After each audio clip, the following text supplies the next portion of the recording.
Did we get guys ready? Correct. Okay, we're gonna open up the, Board of Selectmen / Finance Committee meeting, joint meeting, and, is there a roll call, please? Oh, Nicole Mello present. And Peter Cameron's present, Lenny Mills is out for, not Lenny Mills, Lenny Hall is out for a little while, he might join us later. We're ready to go, if you want. We'll call the Finance Committee meeting for March 26th. Open as well. Do you want to read the, I don't have it. Okay. I'm sure. Oh, I see. This meeting is being recorded. The listing of matters are those reasonably anticipated by the chair which may be discussed at the meeting. Not all items listed may in fact be discussed, and other items not listed may also be brought up for discussion to the extent permitted by law. Stand for the pledge. Allegiance to the flag of the United States of America, and to the republic for which it stands, one nation, under God, indivisible, with liberty and justice for all. Did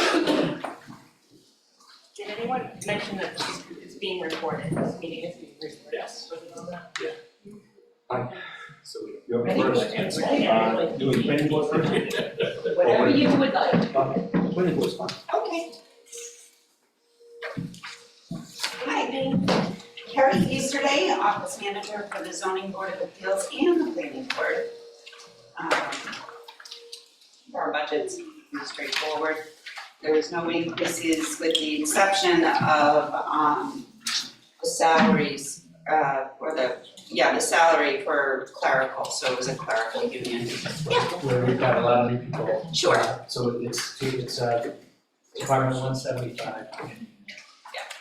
Sorry. So the increases for the office manager, that's a clerical, so that falls under the clerical union. Then there was some, under the clerical union contract, they no longer have the quoting allowance, so that's taken out. But then with the new clerical contract, we now have some stipends, which you'll see is for notary and education. Rest of it is pretty straightforward. I have one question. Sure. The stipends for this chairman and members, stipend increase. Did we have this discussion last year about stipends? We were going to recommend that they take them out, Okay, so there would be no stipend increase this year. great. Thank you.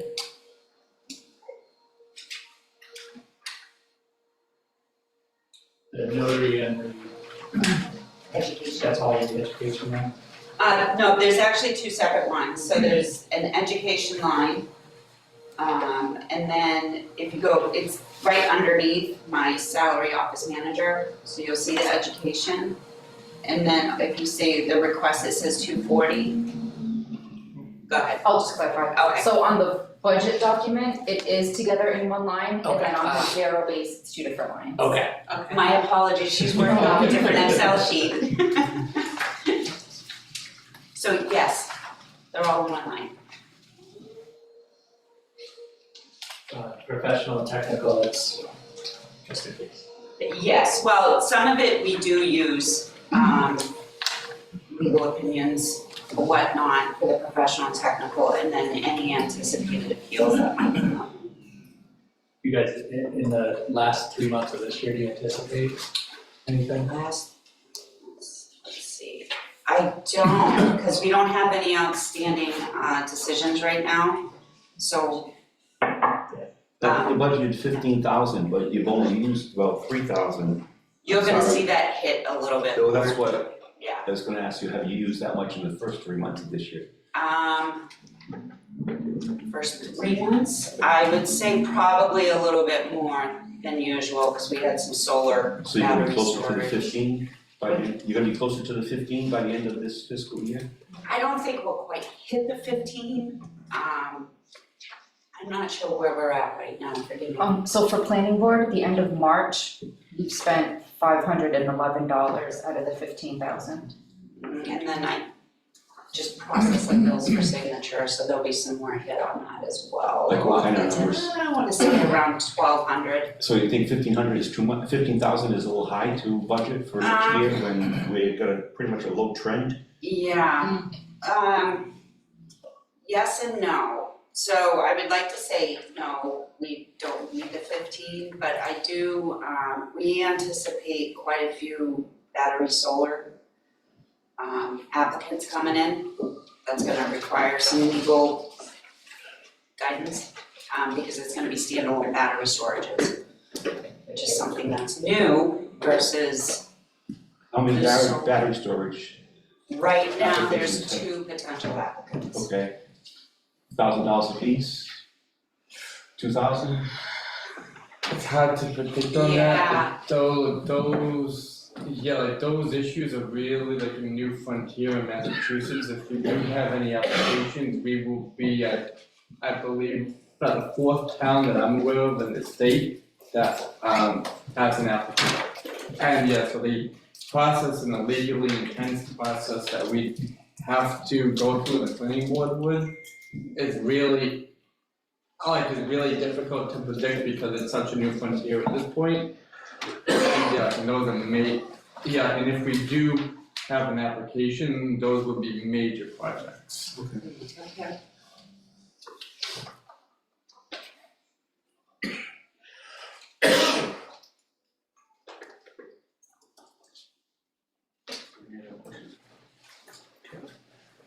I'll answer anything. No, I don't. Any questions on 175? No. 176 too, or? 176 too. Yeah. Yeah. So for the increases for the same thing with the salary office manager and the benefits or the stipends would be the notary and the education.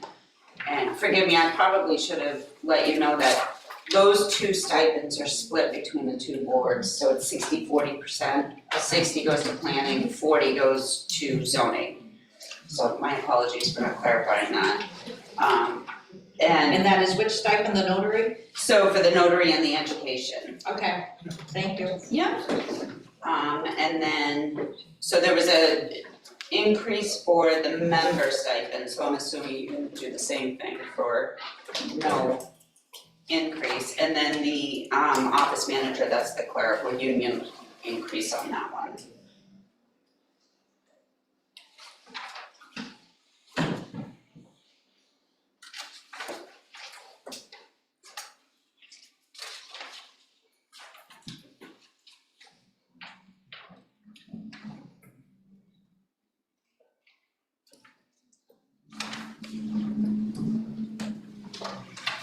And what do you anticipate for zoning for professional and technical to be 10,000 again? So that's the same thing that we've, very similar to planning board. Require, Yeah, so it would be very similar to what the planning does, so if zoning has any appeals. We do have Arborcrest coming back. Yeah. So we have that issue. We also have Forest Hills, but I think we have a special account Yes. for the legal on that. But Forest Hills is not, I'm sorry, that's planning, sorry. So under the ZBA, the hearing that happened and the process that happened in February with Strawberry Fields, was that, Strawberry Fields as well. that plan would probably get hit as a result of that work, which we probably haven't been billed for yet, I assume? No, Okay. actually, I'm sorry, yes, there's one bill that's gonna be processed this week. When I submit my things, I wanna say it's about $1,000. Okay. It sounds like they're wrapping up their decisions at the court, at least at the state level for with DEP. I'm not sure where we stand right now. Marguerite was hoping she'd have a better update for us at our last meeting, but still not there yet. Excuse me? Yeah. I know the planning board has their own attorney. Mhm. Where is that fee in this, is that in there? So for the planning board, we pay our attorney fees out of the professional and technical line for that, and we do the same thing for zoning. So both of them get taken out of the professional technical line. Okay.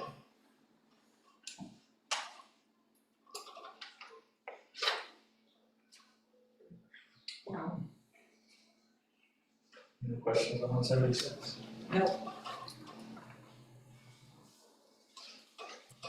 Keep that secure. That's it. Yeah. Thank you. Good. Thanks, Karen. You're welcome. Thank you. You're welcome. Have a great evening. Okay. Thank you.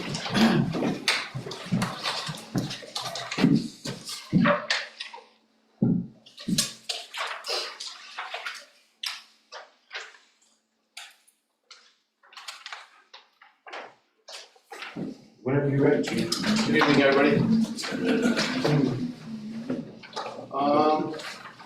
This being my first,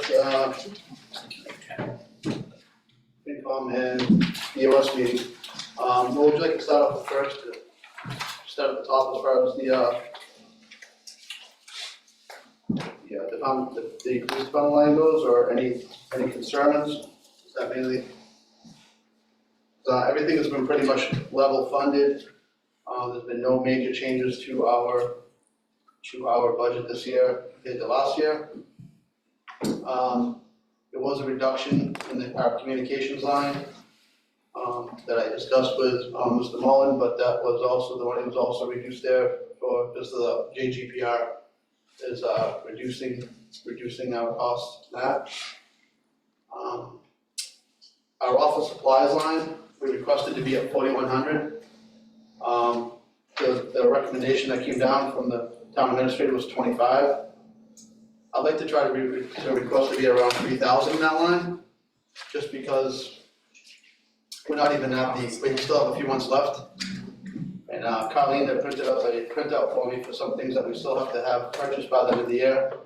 Like parking tickets, postage envelopes that run about $405, a couple other items on there. That's gonna put us in the red already. So keeping us around 3,000 would probably be a safer mark than the 2,500 that's been recommended. That would be line 5420.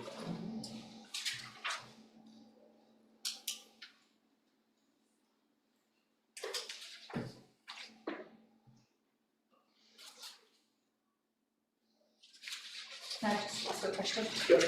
In the overtime line, it says TSG reimbursement. I'm sorry, I don't have notes for what that is. What is it? TSG reimbursement, 7,000 FY '22. In the overtime line. I'm not seeing that. I don't know, do I go on my sheet? The zero-based budget.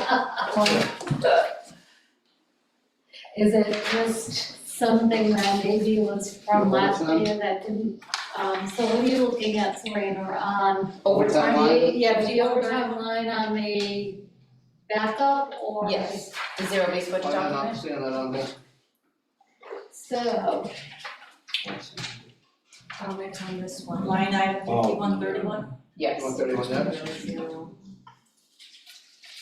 the last comment. I can give you my copy if you don't have it. I'm thinking that it might have been something that was in there from last, no, she's right. I don't have that on there. It says TSG reimbursement, 7K FY22. Yeah, I think that might have just Yeah. not taken out from Yeah, last that's year, right. I Yeah. apologize, Yeah, that take was that out, yeah. probably a typo. Yeah, sorry about that. So that's gone. Yes, Yeah, no, yeah. I was, I just. Yeah, I was gonna say, I didn't have that on my sheet. Sorry about that. So then would that line item cost of 273,000 be reduced by 7,000? On the overtime line? Yeah. I have the overtime line, that's 5131, right? Yes. At 82,000, that was tabled from, last year's amount, I believe. And right now, our overtime line with, we have injuries and whatnot, we're running at the bare minimum. With the unknown of when officers are coming back. It would be nice to stay at that number, being a contract year as well. The officers haven't settled on a contract yet, so I'm not sure if we're they're gonna be, so that's why we haven't gone up on that. So I have 82,000 on, right? 5131, we had 273,000. Oh, sorry, I'm sorry, I'm looking at the wrong sheet, yeah, I'm sorry, I have, 131, I get onto the police department. yes, okay.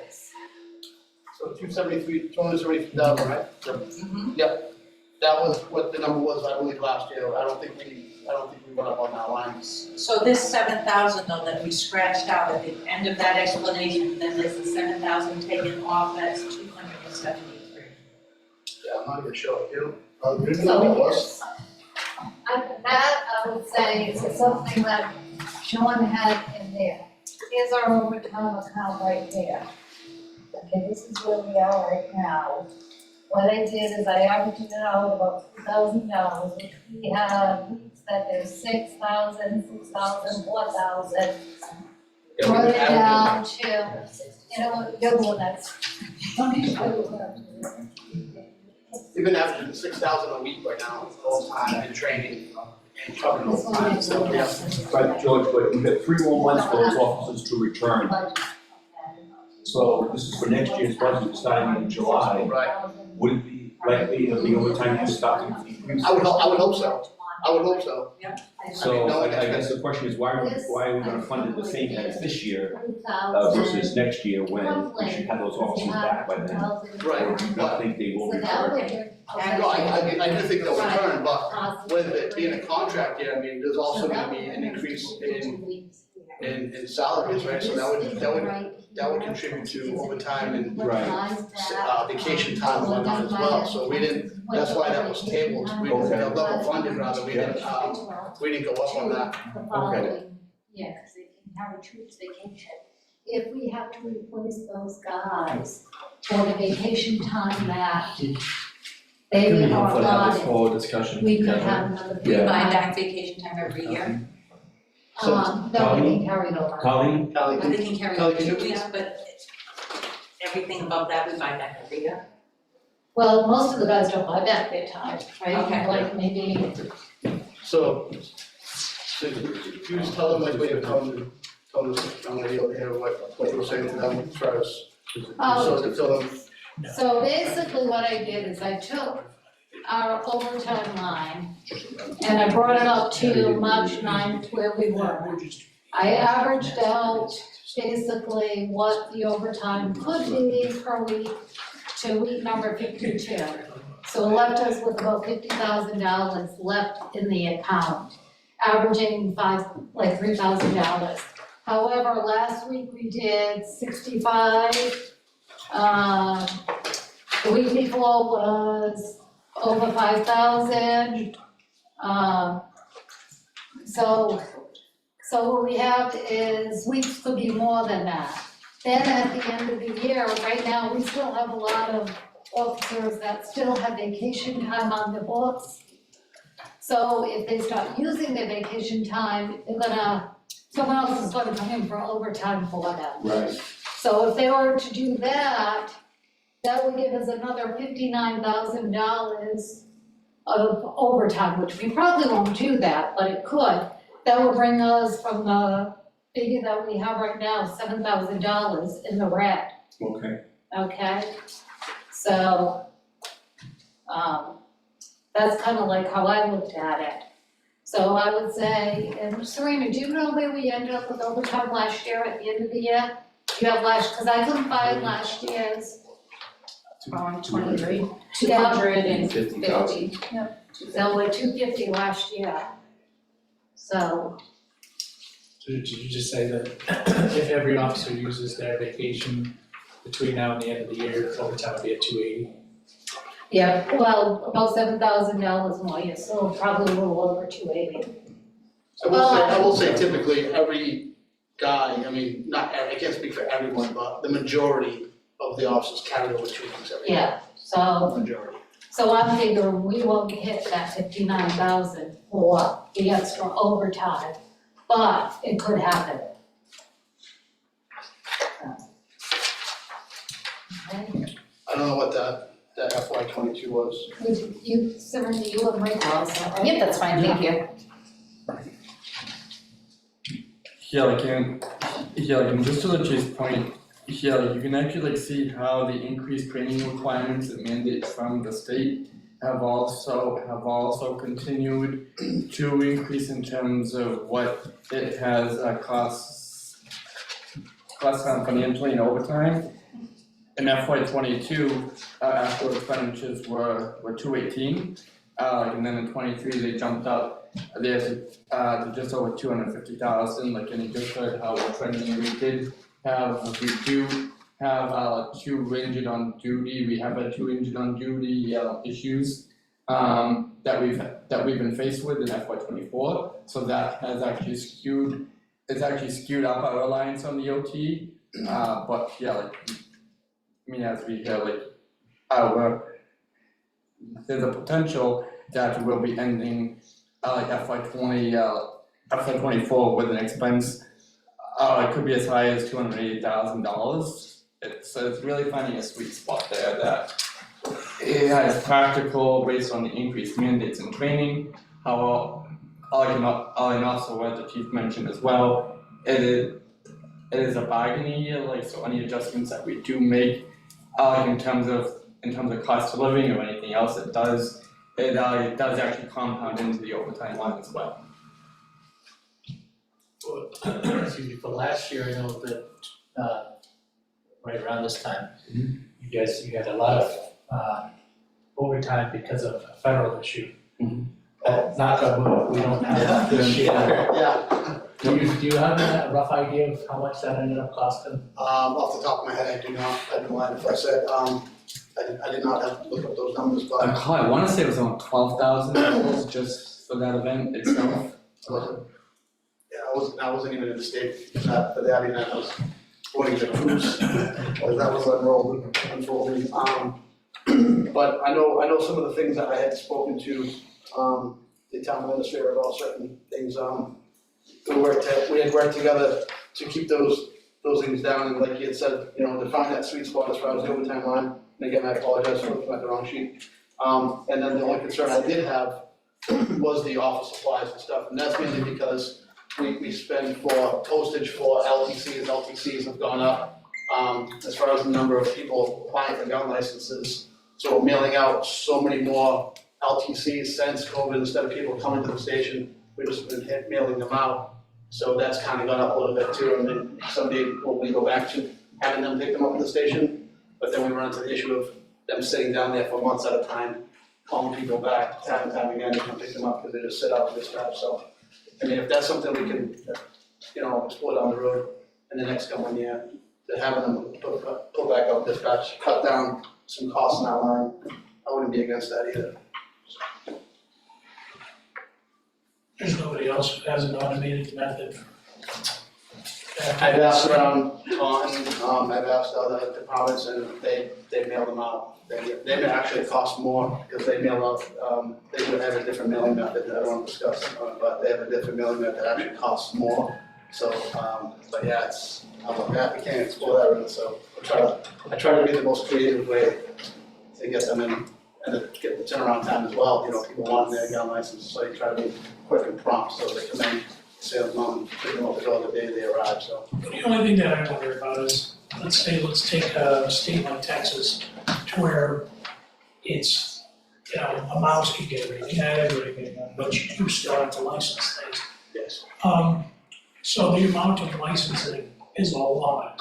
So I'm wondering if they do, like in Virginia, states that are really have a I lot don't know of. if it's possible the state taking it over altogether, or the state can do the process. There's been talks about that, almost like a registry. Yeah. Whether that's gonna happen, I don't know, there may be a lot of chiefs that are in the state and Commonwealth that fight that, because they want control of the license, denials and whatnot, not suitability there. So, if I'm not mistaken, after the prior chief resigned, Yes, sir. do you have a net loss of one officer in that case, or did you hire somebody to take your place? Do you know what I'm saying? Right now, yes, we'll be down, we'll be short one officer, yes. So you're one down there? Yes, sir. Is that reflected in the That And was, the full-time officer's salary? that number is in the full-time officer salary, correct? Yes. Ron? Okay.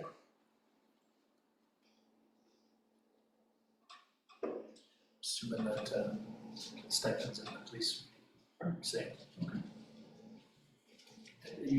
The tuition allowance, are you expecting guys to utilize that? So that's a good question. So since the state started the new program where 25 and older can go to school for free, a lot of guys have been exploring that through the state program and taking advantage of free schooling right now. So do I see it changing from this point?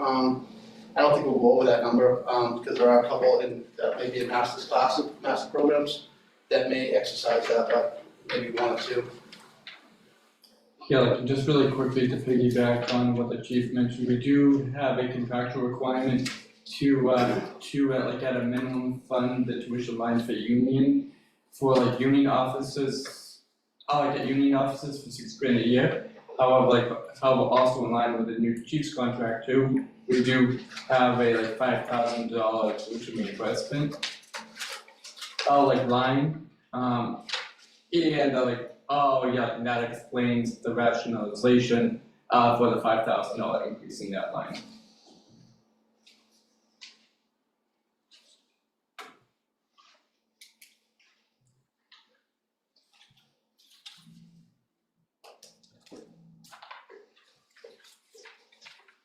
The communication increase here doesn't have anything to do with any of the other communication changes, Mike, right? No, in terms of Comcast and everything else, no, like we have the so-called like commingled account for better or worse, and no, like everything in the PD communications is strictly PD related communications issues.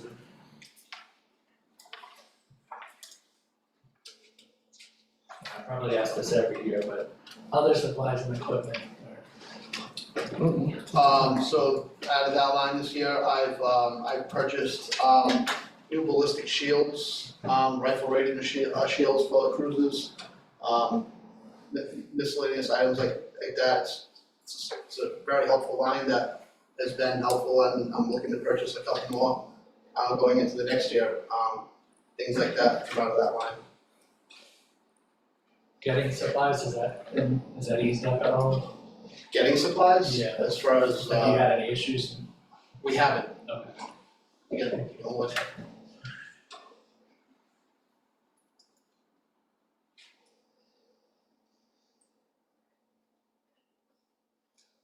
Anybody else have any questions on 210?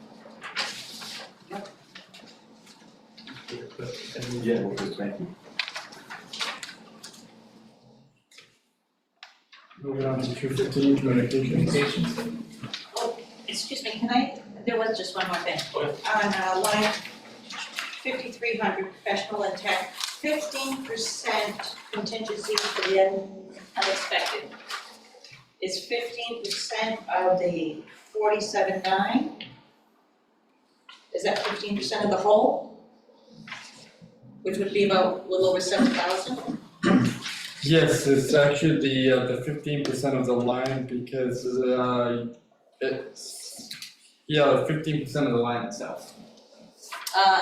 And what would that cover? I don't, Like any unexpected issues, like chief. There's quite a bit of pulling the sheet up right now.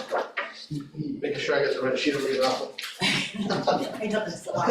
Alright, so out of professional tech, just to give you a lot of things that do come out of the professional tech that weren't included on the sheet, which came up today with the AEDs, which are over $2,000, that comes out of that line. The irrigation items that come out of that line, the Simlec comes out of that line, which is a couple of $1,000. What else? There's a few other big lines that come out of this. Right, you have quite a bit, Yeah, there's quite a bit, there is a lot here. Do you have that sheet, that one? Yes. Okay, Yes. alright. Yeah, one of the. I was just wondering where the budget is so tight. Yep. And we're accommodating 7,000 for Yeah, possibilities. contingencies, yep. Yeah, just as an example, like one of the things in FY, in this fiscal year that we had to deal with from that line, in August, we had like an uninsured driver drive into the guardrail at the PD. And basically on public safety issues, because that guardrail actually does prevent people from driving in the building. We had to expend, especially based on, as I mentioned, because the driver was uninsured, insurance deductible is actually $5,000, and it costs $3,000 to repair the guardrail. That's an expense that we had to take from there because that was completely unforeseen. Based on a few of the legal issues, especially, we've had a few legal issues, in the piece this year, but one of the unanticipated ones has been the continuation of the Teixeira, follow. Yeah. In terms of legal counsel for public records request, and a whole bunch of other things that were associated with that whole issue that were completely unexpected. Okay. And it has been, I've been actually, I guess fascinated is probably not the adequate word, but one event, last April has really continued almost to present day. In terms We're of, still dealing with it, still dealing with it. Excuse me, can I add one more thing to it? Our prisoner lockups also come out of that line. Yes. So we could have like, Okay, not many, but Yeah. then all of a sudden you could have, okay. So we've had a month where we've had none, and then we have a bill for $75 per person that gets shipped down to the House of Corrections. So you get sometimes 5, 6, 7 a month, so that also varies. All right. Thank you, that helps a lot. One more before we go to the next, JGPR. Yes, that's. that is our contract with John Guilford Public Relations, it's especially valued, like that service is split between the town administrator's budget, the police department budget, and then between the fire and ambulance budget, where that is especially valuable is actually with regards to public safety, because they have an ability to basically serve as a public information officer, they do serve as a public information officer during an event.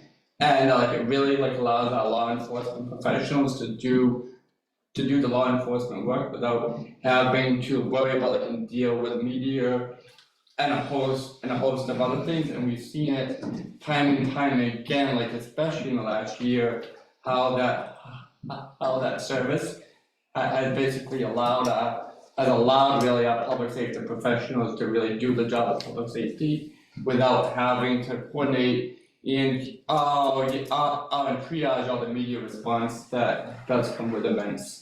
They are excellent, I mean, they'll call you, like Mr. Mullin was saying, they'll call you in the middle of a media, we had a missing kid, they'll reach out to you, they play like the middleman as far as the media directing us directly. We'll speak to them, their reps, because they're paying we're a contract, obviously.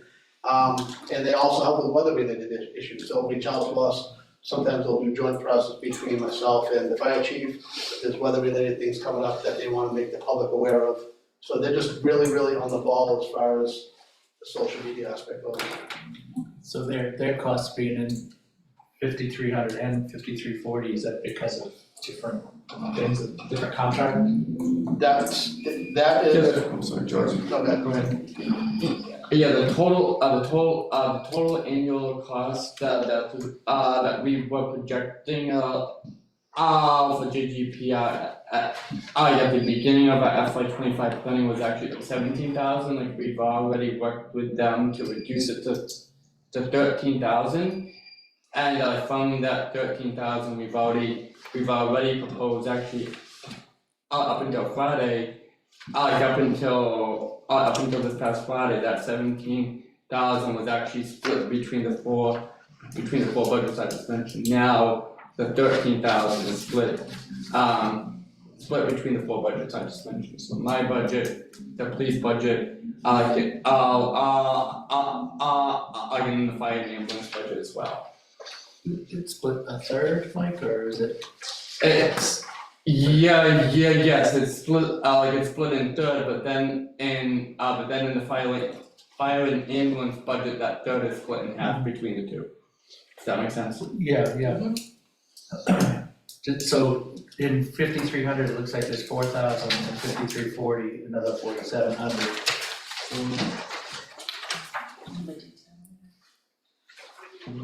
We can, 5340 is there. And I guess and 5300 is also listed. Yeah, the third one in. Okay, we will also, go back and reconfirm that it's only in one place. Okay, thanks. Yeah, thank you for that.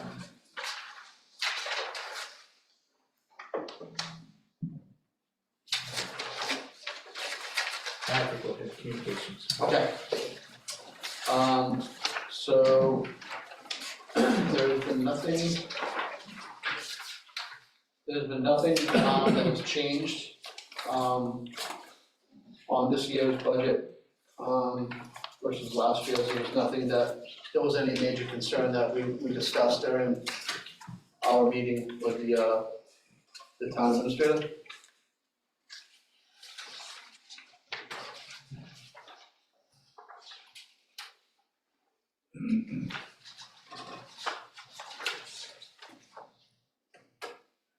Are you having any issues finding people for? That's a good question.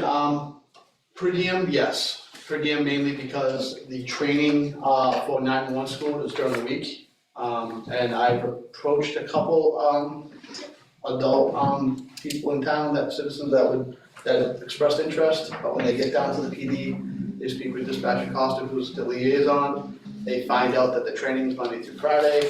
A lot of people in the private sector don't have a ton of time off, so trying to get them into training during the week is tough. So, because it is quite a bit of hours, and then the hours in dispatch itself is quite a bit. So, I'm hoping this summer I'll have 2 candidates to bring in and get them trained while they have the summers off to be able to utilize them. We had I remember last year that worked at the school. She had done the training, but she was in school at the same time, so we're hoping to get her back this year too, at per diem status. But yeah, it's been kind of a challenge.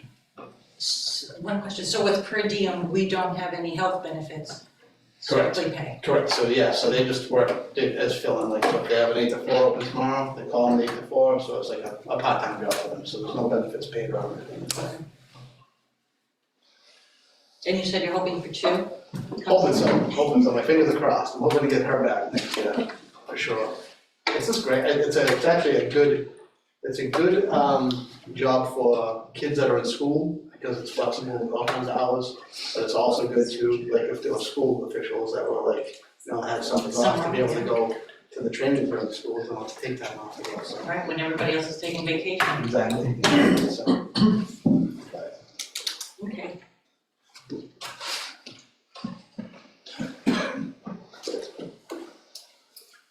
With vacation, sick, and communication, is that where that's a new line? Oh, the retirement buyback? Oh, retirement, the 50, that's What's for the dollar amount? yeah, 19. 5155. Retirement. That's for retirement.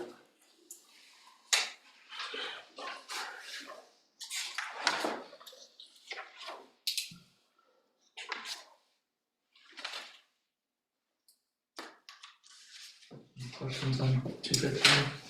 I have one question on the training, 5190. That 10,144, does that just cover the training and not the overtime pay, or does it cover both? That covers both, I believe. Okay. Yep. Thank you. Yes. George, what's the replacement equipment? Replacement equipment. 5870. Yep, looking at it right now. So that was for, that line is for like, when the Z-Tron, up in dispatch went down this past year, that was like $3,000. Okay. That line is pretty much established for the anticipation of, Anticipation of it going down again? well, we've had a lot of issues out there. Yeah. With, the equipment going down, so that line there was, we used that this year, it was like $3,000 to replace, was it the Z-Tron, chief, that we replaced up in dispatch this year, it was like $3,000? Yeah. So that line there is what we use for any, replacement of the, dispatch equipment. One thing that came out of that one here too was the chair. Their chairs. Yes, that's a good thing too. They have like these, 24/7 chairs, there's a lifetime guarantee on most of the chairs, but they've also used those chairs too for parts and whatever else too, so the wear and tear, because they're so costly, they've used that line for repairs and equipment also. But that was in the past, the chairs. Well, they That's still not what's have coming those, up for they next still year. have those, chairs, I mean, if they break, I mean, that's what we would take those. I thought you said there's a lifetime guarantee. Well, I'm saying with parts and stuff like that, they would use that line for parts and whatnot.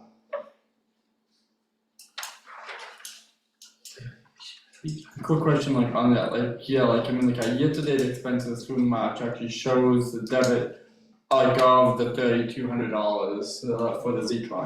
Yeah. Like, in the FY 24 budget, we had also anticipated the purchase of a chair. That was in the zero base, a breakdown for 24, has that happened in 24 yet, do we know at all? No. Okay. Nope.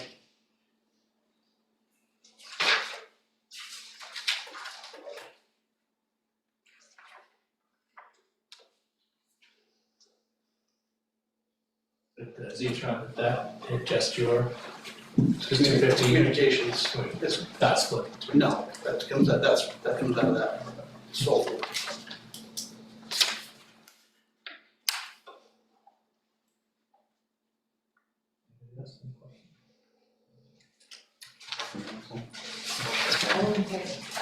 My only point is, it only looks like that they expended 1% of the budget so far this year. In March, it's 3,000, they said. Oh, thank you, Yeah, no, yeah, like, I wanted to clarify that because it does give a false impression. thank you.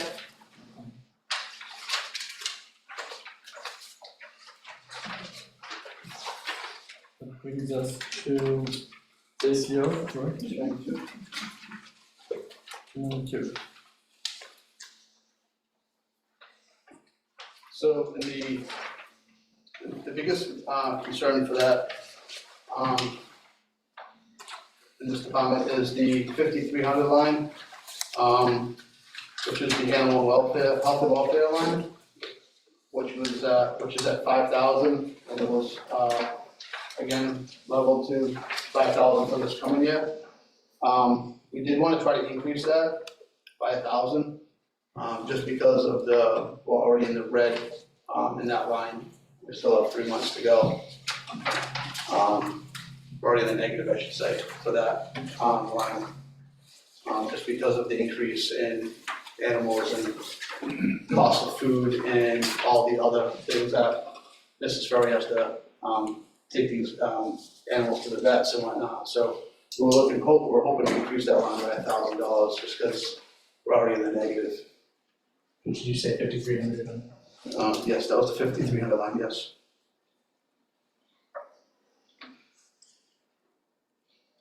I have one question. So we are taking the animals in, how, are we adopting them out? We Or are, how's that going? well, slow. Adoptions in the state of Massachusetts, most animals are staying in the shelters 18 months before they even see a person. Wow. That's the statistic, even with the big shelters that you think are moving a whole bunch of animals, they're not. There's a shelter now that's pleading for people to take puppies because nobody's adopting.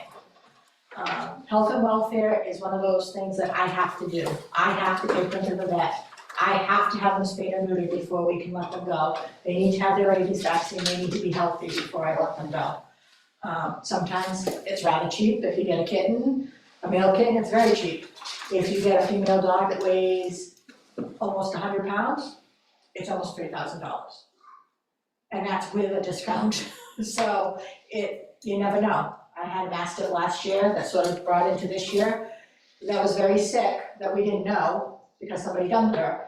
I had her spayed and neutered, and we found out that she has kidney issues, skin issues. I have finally found somebody that's going to adopt her, but we're never gonna recoup those costs, never. So that's one of the reasons, and kitten season's coming up, so I'm already in the red. I see that being even worse, because I get kittens, I get them up to date, but we still have to spay and neuter them, which I make an appointment at our vets, and I make sure they get there when they're old enough to be spayed and neutered. Yeah, So the funds you get for adopting goes right back into general fund. general fund. Stacy taught me something sweet, I had no idea that was kid season. She's like, I got kid season, I'm like, what is that? Question, how do people go about adopting? A lot of people call me, asking if it's just a location, because if Tom doesn't have something, they give them numbers around. So if I don't have it, I give them Swansea's number or Rehoboth's number. But there is an application online underneath the police department. Okay, everybody hear that? There you go. How about the car vehicle? I know we've got 1,500 in for brakes and rotors next year, and but at least through December, hadn't spent anything in there. Is any of that can be done in this year's budget? Yes, I have had it there a couple of times.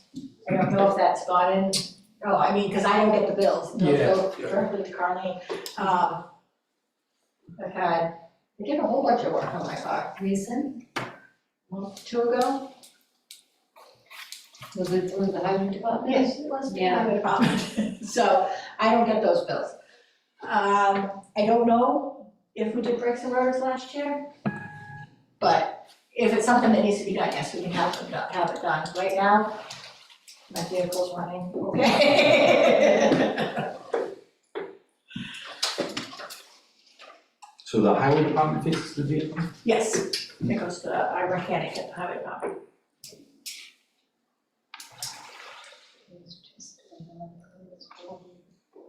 It hasn't floated over to me yet.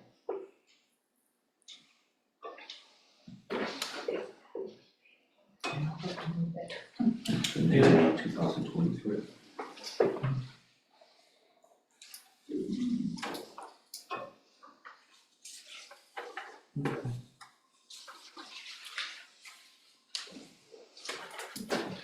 So it's not hitting 292 at the highway maintenance, it's probably hitting just the police.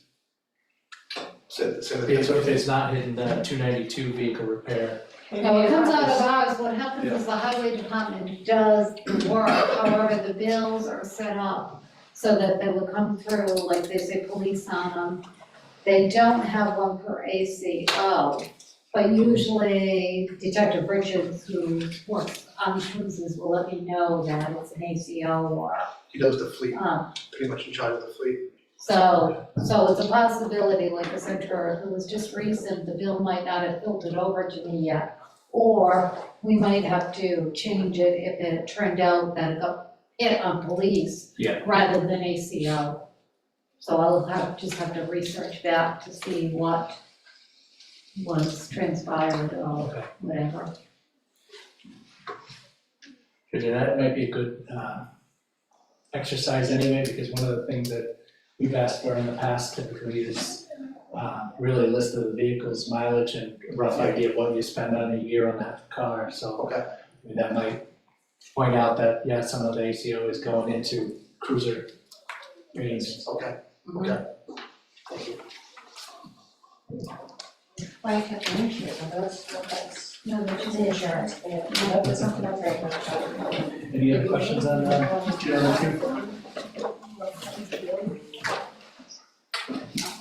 You guys? No, that's all set.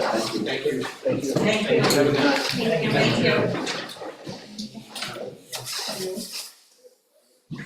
All right.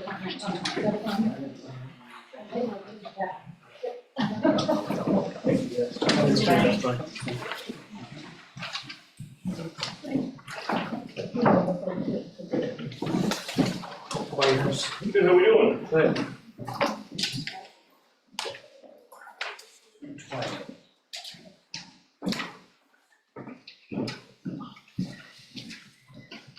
Thanks, Melanie. Oh, thank you. Thanks, Good Melanie. night. You too.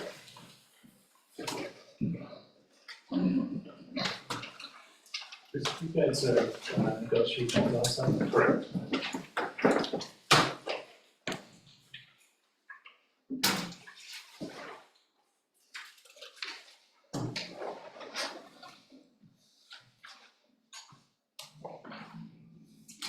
How often do we go into negotiations? Every 3 years? Mike, you Yeah, wanna field that we one? can do that. We're just actually ending a 2-year contract. We typically between 2 and 3 years. Between 2 and 3 years based on what really, based on what our financial position is as well. We also just in the contract, in the fire contract that's wrapping up, we wanted to actually try to, 2 years ago, it was important to the town to get the public safety unions all on the same bargaining schedule. So that's why, the time the police union had a 3-year, basically staggered we staggered the fire contract to end at the same time, so we have an ability to bargain with both units separately. But at the same time. Thank you. In a month.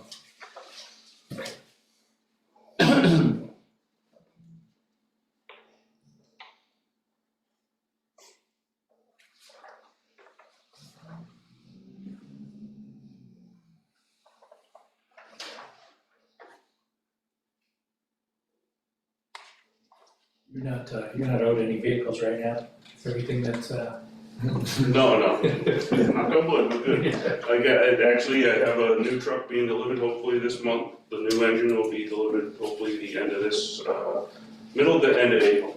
It's in Westport or Hopkinton right now, Hopkinton, sorry. That's all you have to pay for, basically.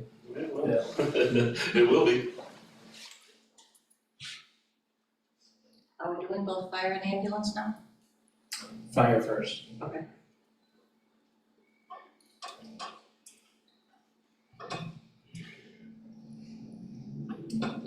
So just like 5106, the change in that, is that just based on a different week schedule in 25 than 24? So that was just, anticipation of, people finishing their degrees. But again, that could change depending on negotiations.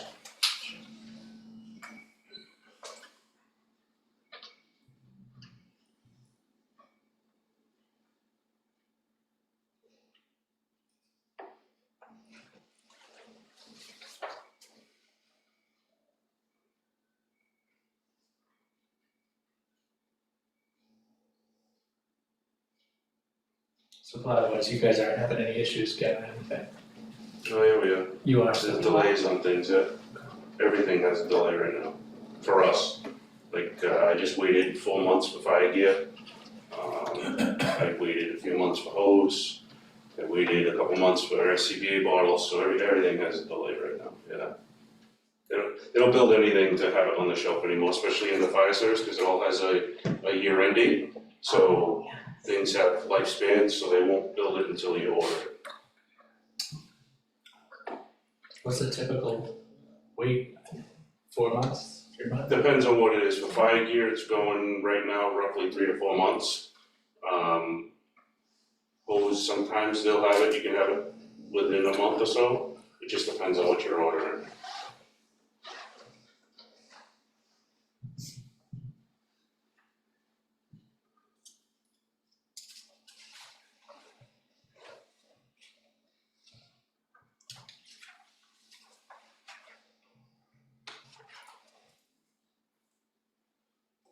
Now I see why you asked for both too. On the zero budget, it's got both ambulance and fire. Together, yeah.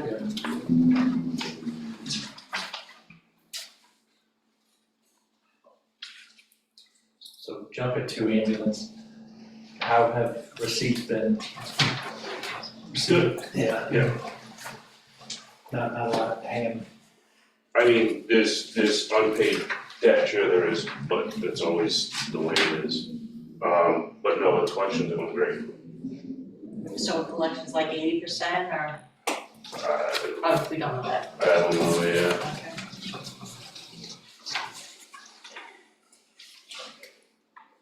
Do we have an in-house person that handles collections now? Yes. Yes. Yeah, like, and everything to that point is actually going like so well, yeah, like, I mean, like, it can be viewed as like a double-edged sword, but based on how we're planning for FY 25 and what we have to close in terms of the gap, the volume in the collections that like, I mean, and the chief and his department are able to receive, it is why we have been able to increase or able to propose an increased reliance on the ambulance fund, actually to the tune of 75,000. In FY 25, it's not ideal because we're very cautious of that because of where we've been. Exactly where we've been in the past, but it does, we did just in terms of revenues look very closely at that. And thankfully, we do have that opportunity right now. And do you think that is due to the software that you brought in? That's a $450 a month fee. So is that software the big difference? That's actually fire permit software, is that? No, that's, so the Zoll Billing software, the billing software just is something that Rebecca has to use to be able to send the bills out. It's just, That's it's a must, it creates invoices, no, really Rebecca's efforts, and I'll take no credit for any of it. Rebecca works diligently to stay on insurance companies and all these other payers to make sure that we're getting the monies that we need. She spends a lot of time and works very hard on it. And to her credit, we're doing very well. Very good.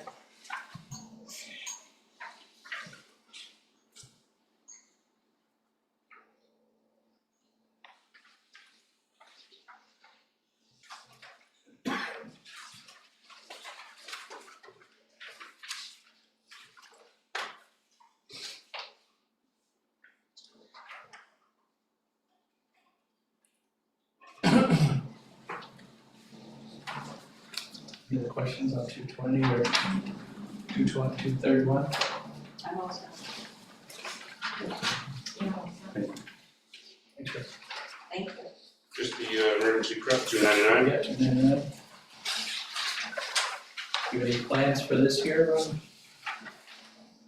Do I have any plans? Just try to continue with what we're doing. The price of the code red went up, so that's the biggest thing. And then we tried to cut off some fat to help Mike a little bit with the budget.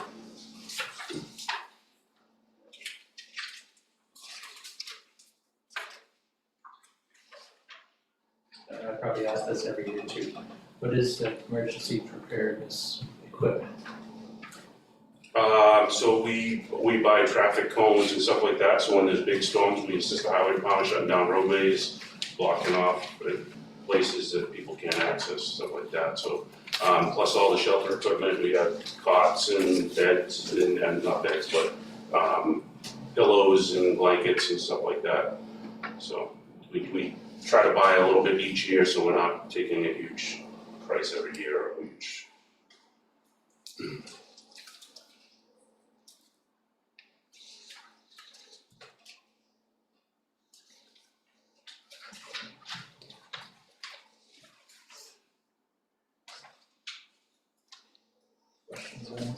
With the communications line, the software is $2,500, $3,000, we're asking, is the $500 training or? No, so the increase, I only got the increase like yesterday. So there's an increase in that code red software that I wasn't able to reflect on this. That's what the $500 increase is. It went up to $2,984. So that's all that is. Thank you.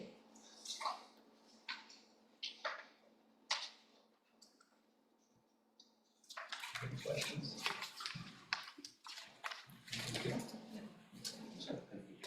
Okay, thank you. Please do. Have a good night.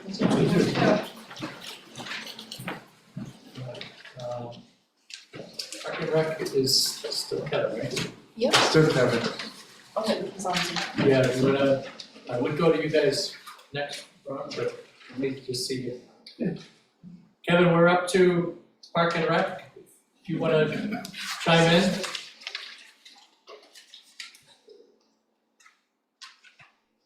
Hi guys, how are you? Good, how are you? Not too bad. So, let me just reorganize my paperwork here. So we're essentially level funded with the exception of there's a $500 increase, and that comes from a shift. There was a $500 line item under the Ag Commission for the James Briggs Garden, which I had talked to Administrator Mullen about shifting that over to our budget because Parks and Rec is going to be taking a little bit more of a lead on that project. And then we just renamed our line item 5850, which I think used to be additional equipment, and just changed that to be the Briggs Garden. So that reflects properly. And then I just wanted to note, there's like kind of one discrepancy in what we've spent so far this year. I mean, typically our equipment repairs and maintenance, we're getting into the hot time of year where we start actually spending some of that money.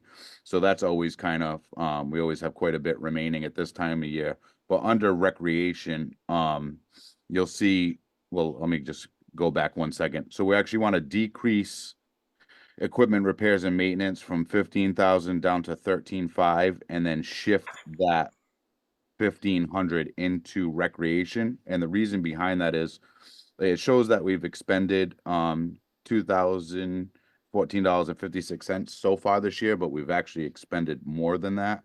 What it doesn't reflect in like our latest ledger is 1,488 for the Easter egg hunt, and then we have Kite Day coming up for the elementary school, which is $850. So we're really at about $4,200 for the year before, and we're not even close to the end of the fiscal year. So we wanted to shift a little bit more money so we're just not really up against the fence as far as our recreational budget. One thing we are doing too is trying to introduce a little bit more like pay to play type things. Like we did a painting in the park where individuals actually paid for it. We weren't covering the cost. So we are trying to be not increasing our budget and doing more programs kind of based on that as well. Firecracker Festival, is that in the summer? Firecracker Festival first 2 years we did it in July. Last year we moved it to September. So I think that's going to be the norm, is running it in September. So, like last year it cost us just shy of, 2,000. Last year, and the last 2 years, I actually applied for grants through the Dayton Cultural Council. The first year we got reimbursed all our entertainment costs for that, but last year we didn't get that grant, so like it ended up costing us, the $1,800 for entertainment. But I always try to be conscious of applying for those things to try to cover that cost. But I still need it in the budget because that grant is a reimbursement grant.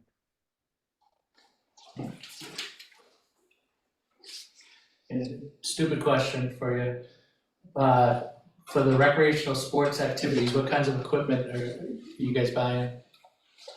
We've been so it's been a lot focused on the courts facility, because that's like our heaviest used. We've last year we bought not just the courts facility. Last year we bought new backboards and rims for the Palmer Street playgrounds basketball court, but a lot of that ends up going towards the courts. And we're just trying to help supplement really the growing sport of pickleball. The people that play down there do a great job of fundraising and trying to meet most of their needs, but we always try to, help out if they need, some extra funding for nets and things like that. Didn't you just buy nets last year? Yes. So what would we be buying nets again this year for? Well, we wouldn't, well, like, there's, it wouldn't necessarily be pickleball nets. I know like one of the two street hockey nets is starting to, reach the end of its life. Those are about $400 to $500 last time I checked. And then recreational equipment, other things could just be playground equipment that fails too. So it's not necessarily, sports related equipment. It could be any piece of our equipment that breaks throughout the course of the year and we need to address.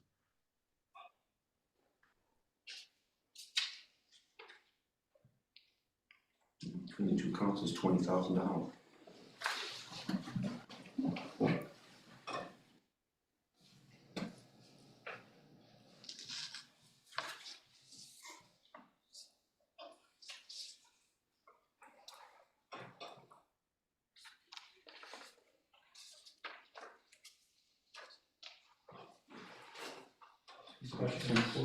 I have one more question. 5240, the materials such as mulch, grass care and such, does our highway department do those services? The highway department typically performs the work, and we supply the material, any specialty material that we might need.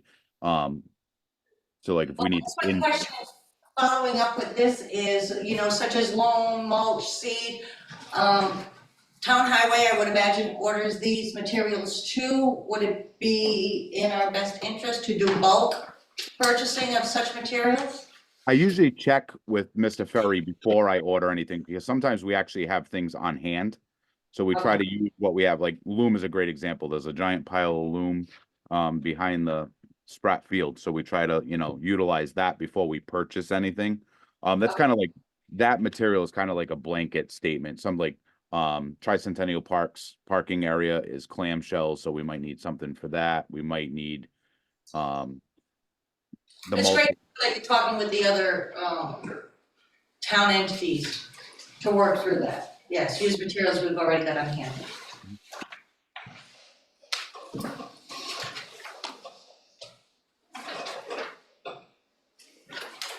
Anybody else on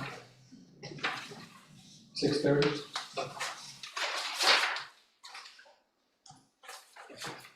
I was that. I know we're all set, thank you. Thank you, Kevin. Thank you. Is some trails also? Rachel? Yeah, it's kind of, Okay. That's Department 174. Rachel, we're ready for you if you're ready for us.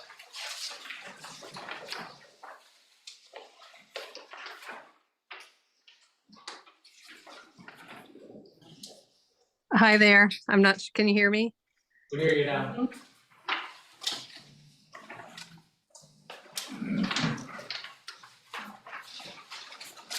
I'm pinch hitting for Jeff, who usually does this, so I'm not sure what you want.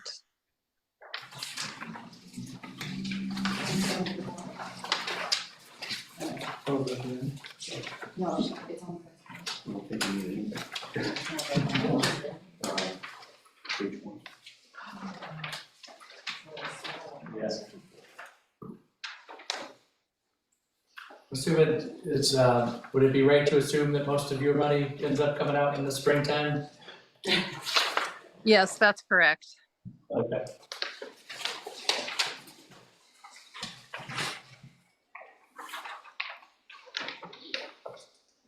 Don't think we have any questions. Thank you, Rachel.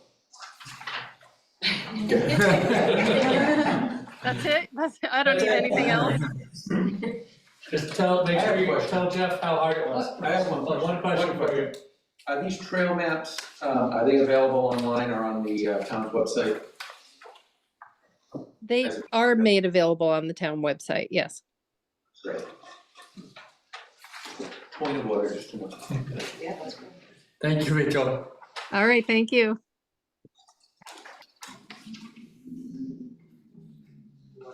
Yes, now library, 6:30.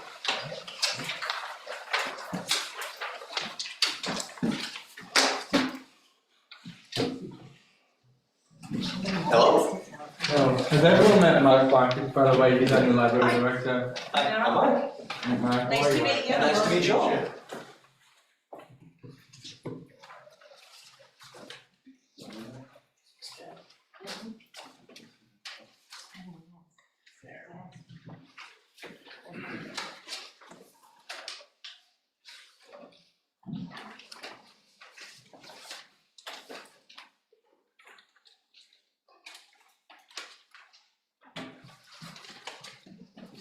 How's the renovation coming?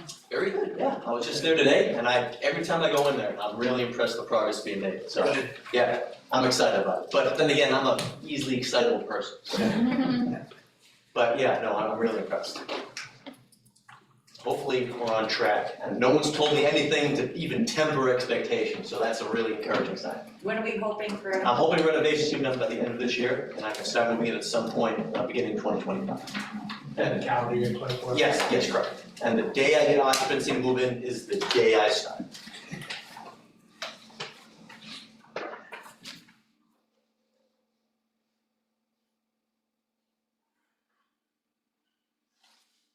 So we're gonna go into a third year with the benefit, the state buyback. This year we think maybe, yeah? As in this current fiscal year or the next fiscal year? Well, so this 25 will be the third straight. Yep, it will, correct. I have staff that are of retiring age, multiple staff who are retiring age.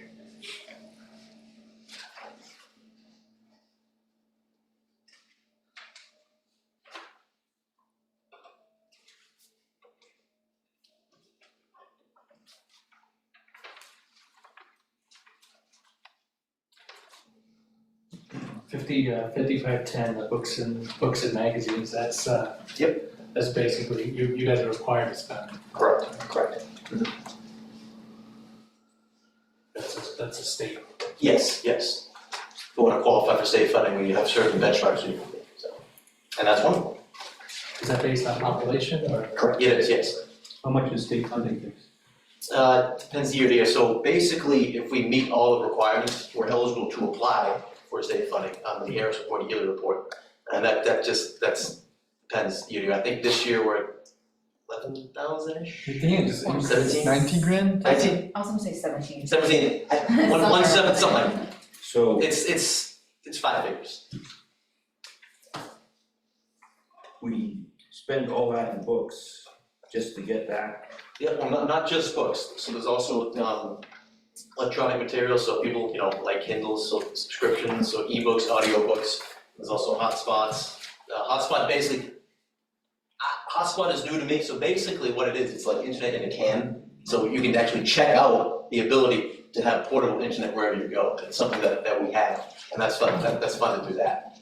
So it's not, people think books, and you're right, that is a good chunk of it. But the increase I made to the audio materials, ebooks, that as well. So that's all in their materials.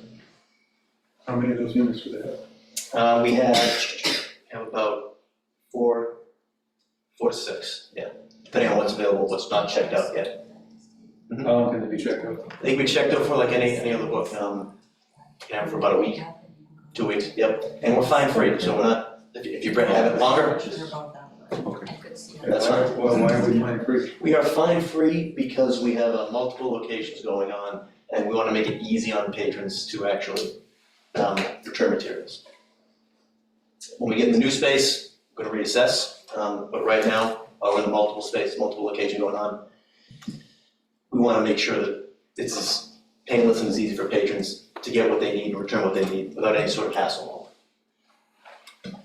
And that's just with paper materials. If we go electronic with the Kindle and stuff, once your book borrow is over, you lose the book. Right, yeah. Electronics, easy. Yeah. It shuts it off. Yeah. The fine free was initiated in particular during the pandemic. And then when libraries reopened, many libraries chose to continue the practice. And so we're not unique in that regard. And then we're going to reevaluate that when we get the new facility and actually have everything under one roof again. That we reevaluate at that time. Prior to going fine free, do you remember what kind of revenue we raised? I do not, no, that was done before I started, I don't have that. You don't have. I don't have that. Don't have it on, no. I can follow up though. I think there might be a book section that's got my wife's name on it from Lake Fine. You're right. Well, if she returns it now, there won't be any fines. Now's the time. Should have allowed. Absolutely, yeah. I'm gonna start going through my hours. Yeah. Bring it back. 5350, recreation. Yep. One program per month. Mhm. Now, the movie Under the Stars is a separate one, so that's two in that month. Yes. And what are the program materials? Did we already purchase them and do we use them year over year or?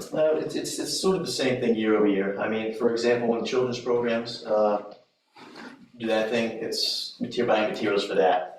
Like for example, there's movie nights, so snacks, little tickets are printed up, which the kids really like, because they like going to a movie with the tickets, so that's pretty cool. Those things printed up like that. I know April vacation, February vacation, we do special programs for families, for children, and so supplies are bought for that. I know summer reading program, prizes are given out to kids who read X amount of books, spend X amount of time. So that's for that as well. So these are really materials bought specifically to enhance or for a particular program. So while we're waiting for the library to be finished, are you carrying on with pretty much the same schedule and offerings? Yeah, so there was a bit of a lull, because when Jocelyn, my predecessor, decided she would leave, accept another position, she didn't schedule any programs, and then in the interim, before I came on, there were no programs scheduled. But when I started, I began bringing that back in, and actually Old Town Hall is reserved for library programs on the fourth Thursday of every month, and I've been continuing, I'm keeping that going, and so I started booking programs again. So there was a lull, now there is not, and I have programs booked all the way out through the end of this calendar year, so I've started booking into the next fiscal year as well, looking ahead, yeah. And how long have you been on? I've been on, I've been on, I started, it was the third week of December. Okay. I got the last 2 weeks of calendar year 2023, yeah, just in time for Christmas. You wouldn't have any idea though, he's been a quick read and. And I keep coming back, so I haven't escaped. And I keep getting invited back, yeah.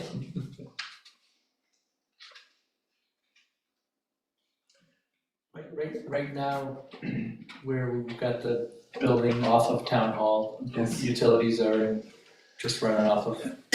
Yeah, so the utilities for the modular, under the Comingham utility line, and yeah, 192 was the other night, the public building line, the $20,000 we've been carrying, so I think will be the third year, like FY25 will be the third year of the modular.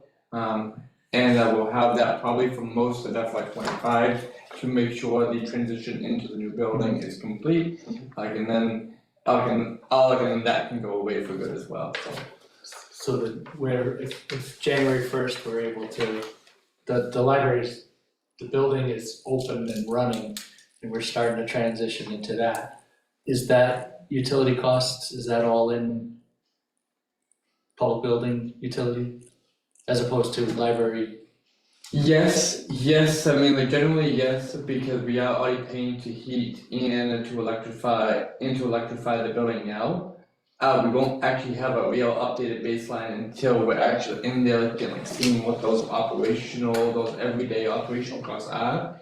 And we'll have an ability to adjust accordingly at the end, but we do have a pretty, I would say especially based on the fact that we're already using currently oil heat to heat the building, and we're gonna actually have a high efficiency HVAC system installed.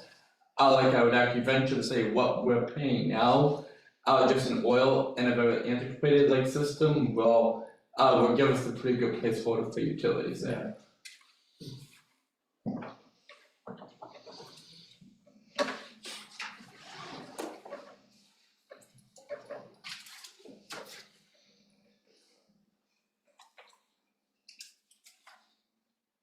Any questions on 610? I'm all set.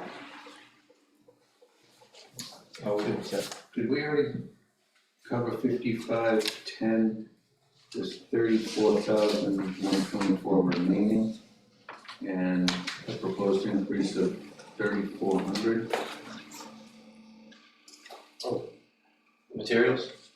Yeah, so this 6 months, you're gonna be spending Yes. from January to June. Yes. You're gonna be spending. Yep. I have subscriptions that are gonna be coming up that are gonna be, It's the digital resources that cost the most, and those subscriptions will be coming up very soon, So those, when you acquire a subscription, it's the same time every year? Or Yes. is that the same for like any type of book, or is it each book is different? Yeah, so these subscriptions, they're like, essentially, they're basically databases.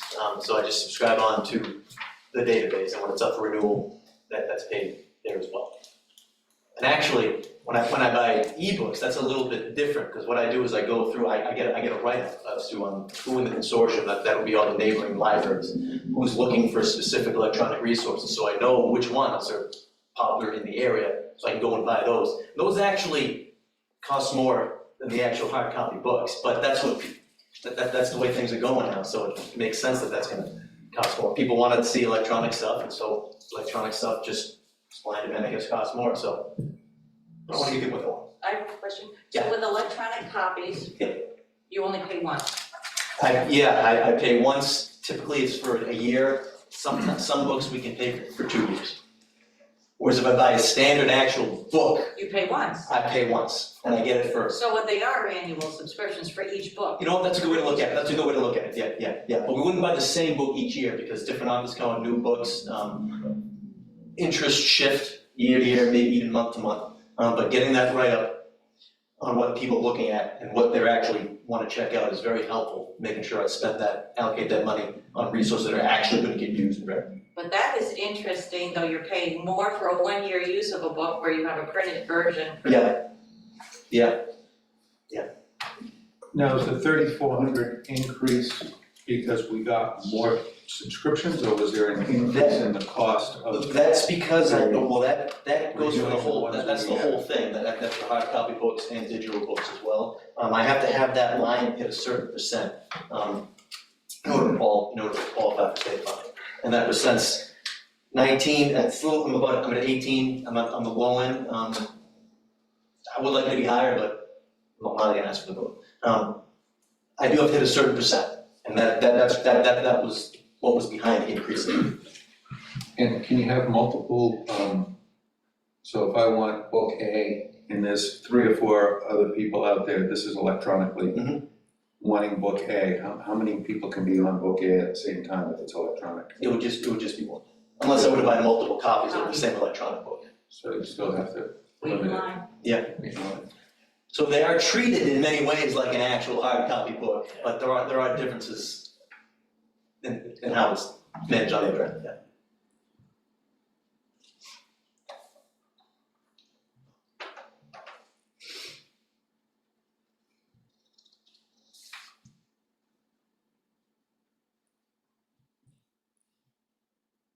Questions on 610? Oh, I'm sorry. I think we're all set, thank you. Thank you. Thank you all. Thank you. It was nice to meet you all. Well, thank you very much.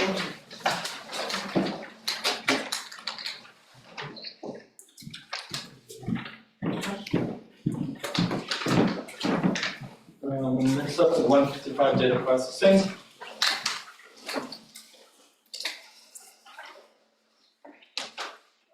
Based on really like a budget position, I really wanted to really put like the money where our mouth was in terms of identifying us off the bat that would be practical, like in maintaining like our network equipment and maintenance and the network security provisions that we have to provide for and maintain. However, like we did, we do have some increases here. However, as you also see, we also took a scalpel to other parts of the budget as well. We basically year to year we treat the line item 5240, and 5306 really as the same line item. Really, we basically use the 5306 historically as really, really a safety net to deal with any unanticipated network issues, that we have. We have in 52, in 52, 40, I am, actually based on current trends, I'm requesting, that we increase, 5240, actually by $500, but also reduce, 5306 by $3,000.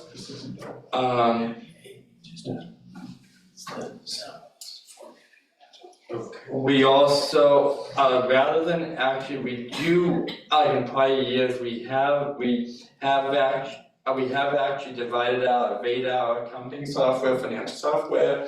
We have historically divided that up in three, between accounting, between accounting, the collector, in the assessor's office, but just for clarity, we want to show what, really the true cost of having our Veda financial software, which, is really the lifeblood of, in terms of how we account for and process everything in terms of the day-to-day budgeting and accounting that we need to do. But we wanted to show a true cost of that. And that's why, you can see that we show, that we propose the true cost while we offset those costs. In actually the collective budget, the town accountant individual computer budget, and also in the assessment budget as well. We do. One issue we just realized this afternoon and double checking and doing our due diligence. In terms of the town website subscription, that is actually increasing in FY25 by $500. So the line that is currently projected, for $7,499, we'll need to increase to $7,999 in FY25. We also, as everyone I think is aware, we've also, in the last 2 to 3 years, we've been making, and placing together with the building department a really strong emphasis, on actually having way more of our permitting function online. We have made and are continuing, to make really good strides there. However, based on the progress, we don't have a need. We don't have a need for the $8,000 that's been funded in FY24, but I am proposing $5,000 there, as we continue to build out the system. One of the things that we have really been focused on is including really the town hall financial side in that permitting software as well. So we do have a build-out platform for the assessor's office to integrate and interface with that, and also I can also with the treasurer collector's office as well, because they have to do the tax checks. They have to do the tax checks on different types of applications and permits that need to be checked, basically to make sure they're up to date with taxes. So we want to make sure we do have the resources to continue monetizing that whole process. We have, as you will hear, Thursday evening, the Council on Aging has actually, in FY20, for this fiscal year, they have received a really good grant. They've received a really good grant. I forget the amount, which has actually allowed them on a one-time only basis to have a lot of their technology needs in FY25 funded by the grant. And so that's why you'll see here that we were able to take out the the $1,800 subscription software for their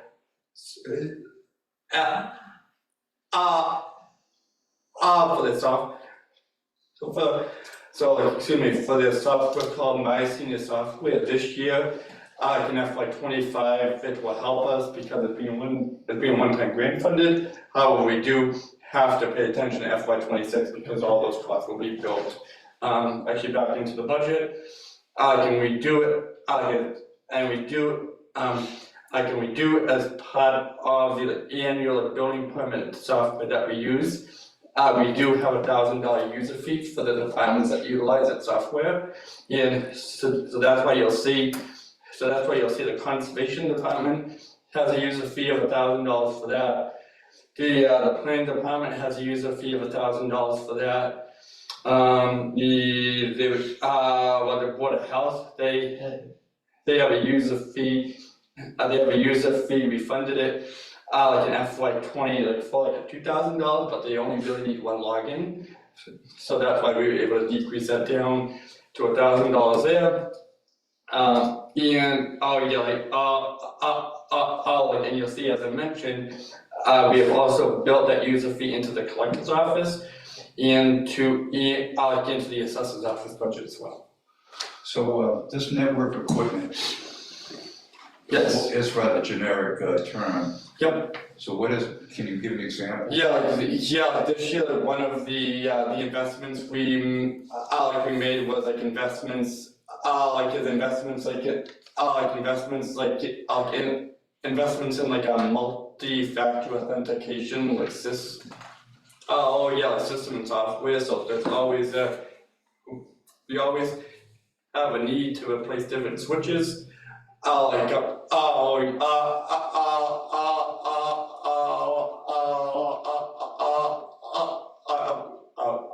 Upgrade firewall subscriptions as well.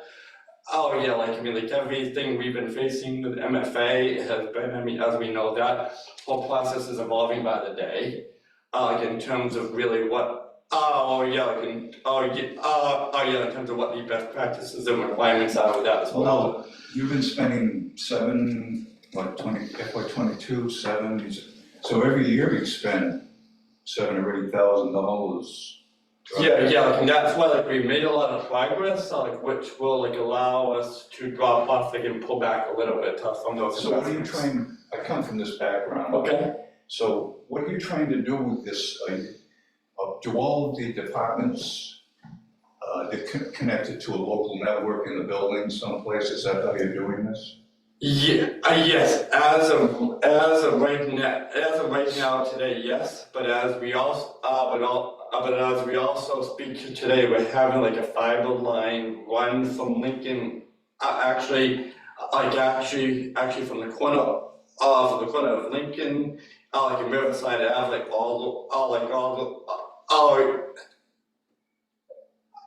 up to the village. And then down to 207 Main Street and Station 1, and a lot of the individual firewalls we have now will have an ability to move away from too. So you have more than one local, you have a number of local networks? We do, yes. Okay. And then these computer fees are what? Those are licensing fees? Those are for the individual user accounts for the building permit software, so for the assessor's office to have a login to that permit software. It's essentially $1,000 per login.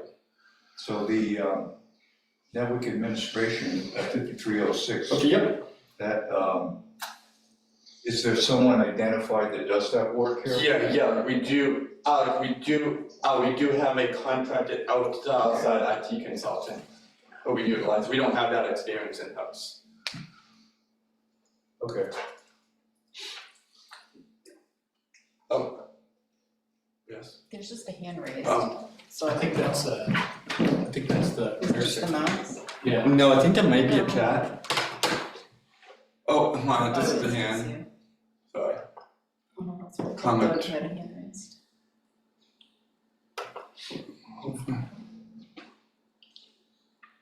Hopefully there's some measures to reduce copies costs. Previous. Okay, like I think that was on the library comment, yes, okay, I'm sorry. Like, we just like have an ability to react in real time. Any other questions on data processing? Yeah, like if it's, wait, just while I'm up here, if we can move over to tuition. It's rather like self-explanatory, but we do have a town tuition reimbursement program and policy, that allows and funds up to $3,000 a year per employee. We, in the current fiscal year, FY24, we do have it funded at only $3,000 based on interest that we received in planning, for FY20, planning for FY24. Yeah, in planning for FY25, we have received interest from 3 employees, and so it represents a net increase of $6,000 there.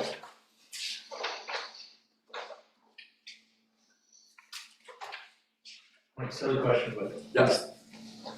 the tuition, Policy. is that, are they able to get approved, class approval? Yes, yeah, that aligns with their current job function. Okay.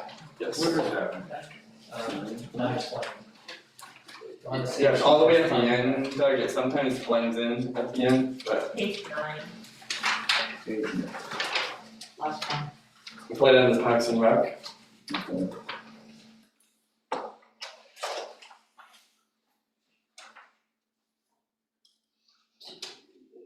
Yeah, and just like in terms of, I actually had a tuition reimbursement policy since 1991. That was last updated in 2018. But the policy specifically says that the employee must request and receive prior approval of the department head, and the board of our selectmen before registration and attendance. The town must have appropriated funds in the budget for any employee to be eligible for reimbursement. The courses must be related to the position and or department of the employee. The reimbursement will be paid upon the successful completion of the courses. Employees must provide detailed proof of payment and a valid transcript demonstrating successful completion. Employees must maintain a C average or better. Eligible reimbursement shall be limited to tuition, books, and required fees specific to the course being taken. There shall be no exceptions. And there shall be a cap of $1,000 per course per employee, and there should be a fiscal year cap of $3,000 per employee. I have a question. Yes. So we pay tuition reimbursement and take the courses. Mm-hmm. And then usually there's an increase in pay once they get their degree or whatever. Depending on the bargaining agreement, or like if the position is union and non-union, it can. Yeah, no, yeah, but here We're we paying do. for educational. Yeah, and then we're And then paying for them they to leave. have it. Yes, we have had that happen, but we have integrated into all the contracts and even non-union contracts that we do, and we have incorporated a clawback provision in there as well, based on the few issues that have happened over the last few years, we've learned from them. So we do have a clawback provision in there as well, that if they do leave, we claw it back. Yeah, like, on their way out, we take that funding back. Thank you. Because we.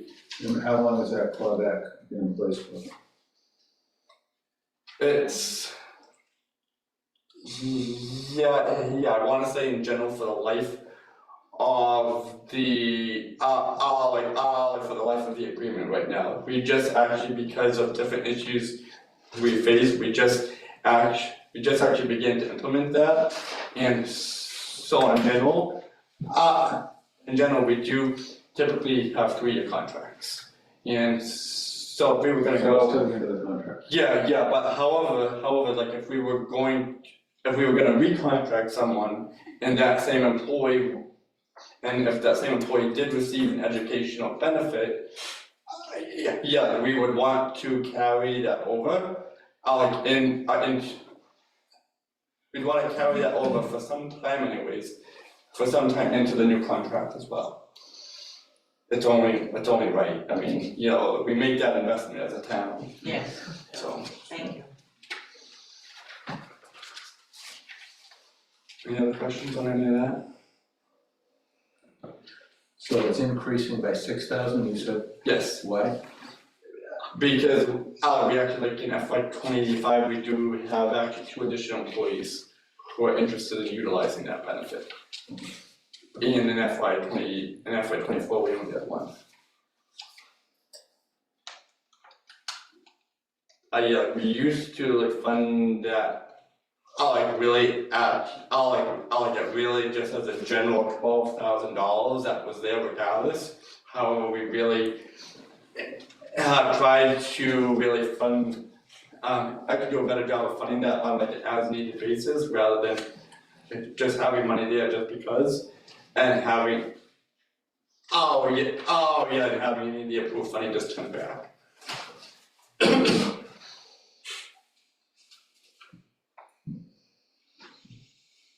Yeah, like I mean, like, and you can like see how just from, FY 22 to 23 alone, you know, there was a shift, that shift.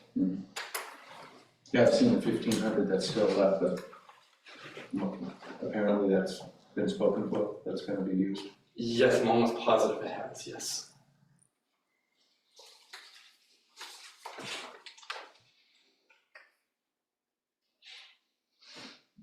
Any other questions? Thank you.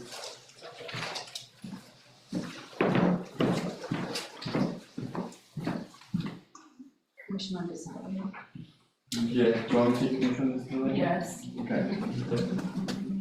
Sorry, you thought I was done. A false impression.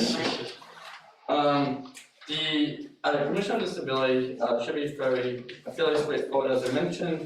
As I mentioned at the end last week, I actually have in my FY 25 budget proposal, I have proposed to incorporate the current lines for the ADA coordinator, like and different other things related to that, like into the town administrator's budget in 124.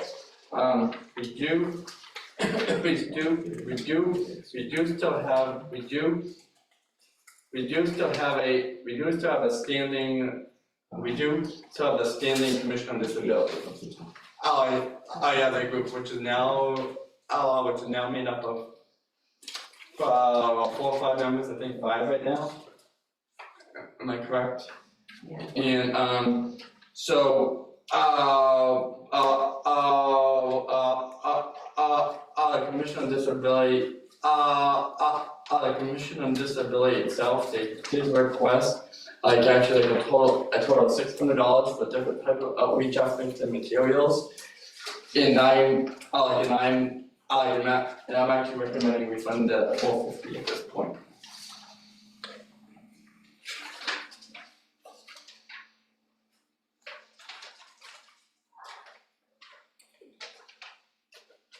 And that is in line 549, I'm sorry, at the top of page 8 in the budget.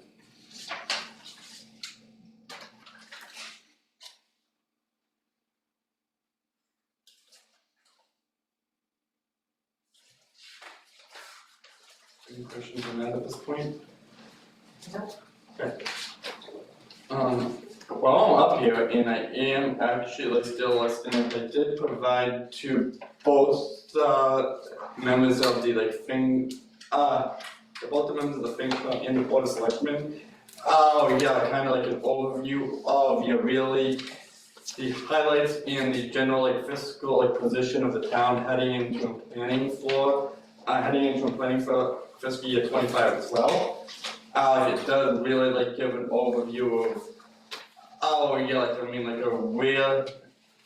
where we did have and where we do have the ability to make targeted increases in revenue projections. It also highlights where all of our cost drivers are heading into FY 25 as well. And and yeah, like, I mean, like, especially, like, we know, we know, like, at this point, that one of the changes heading into FY 25 that is different from prior years, is we do have basically we do actually have the DR assessment that's basically doubled in, essentially at this point, more than double in cost. And just, like what that is doing to our fiscal position based on the ability to raise revenues we have. It's like it's really having a profound effect. And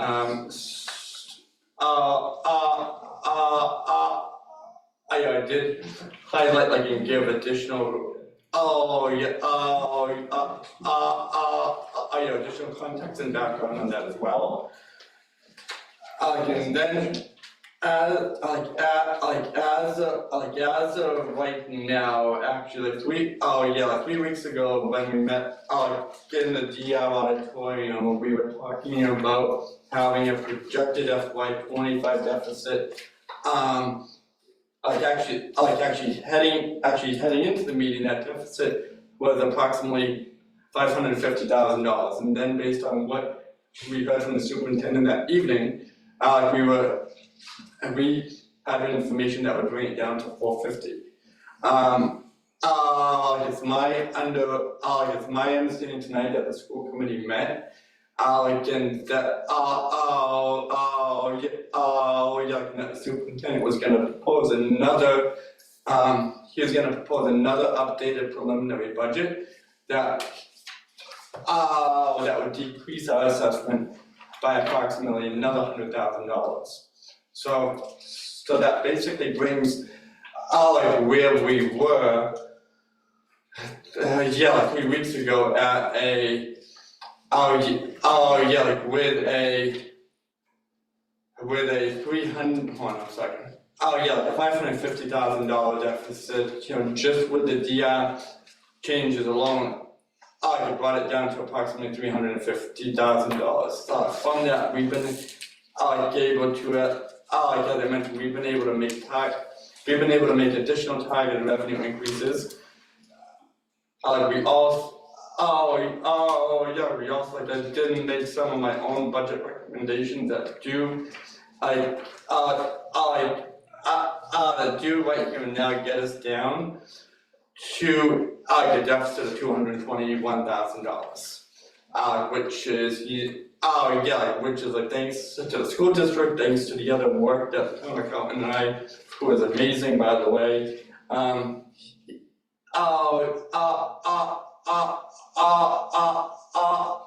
all those efforts have brought us down so far with those updated recommendations down to $220,000. We do have options, like they're not really the most comfortable or popular options, really, to balance. However, they are options that I do hope over the next few weeks to month or so we'll have an opportunity to be able to find consensus on the balance. And and then really at that point continue planning for FY 26 as well, because that just based on the information we have with BP, based on the information that we have, about the state budget and revenue picture as well. If we thought FY 25 was bad, FY 26 in my opinion is gonna be worse. So I just really wanted to give an overview of all that, and make sure everyone has an opportunity to read read through those and the different options that we do have at this point. We have some time, but I just wanted to try to hope and ensure we're having these discussions now so we can plan and have an opportunity to be transparent about how we're planning to. So any questions on any of that generally? Okay. Thank you.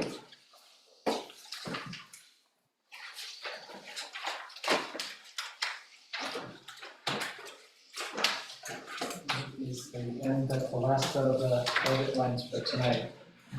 Correct. Any questions on the finance committee side? Public input? No. And Woody, I told you I would always ask for public input, so we have 3 people still on. Anyone have any questions or wanna chime in? I have a quick question. Sure. Administrator Mullen, did you say you were gonna recommend the COD budget be 450? $450, yes. $450, you scared me for a minute, I thought you were alluding to 450,000, but no, $450, Kevin. Okay. Thank you. Thank you.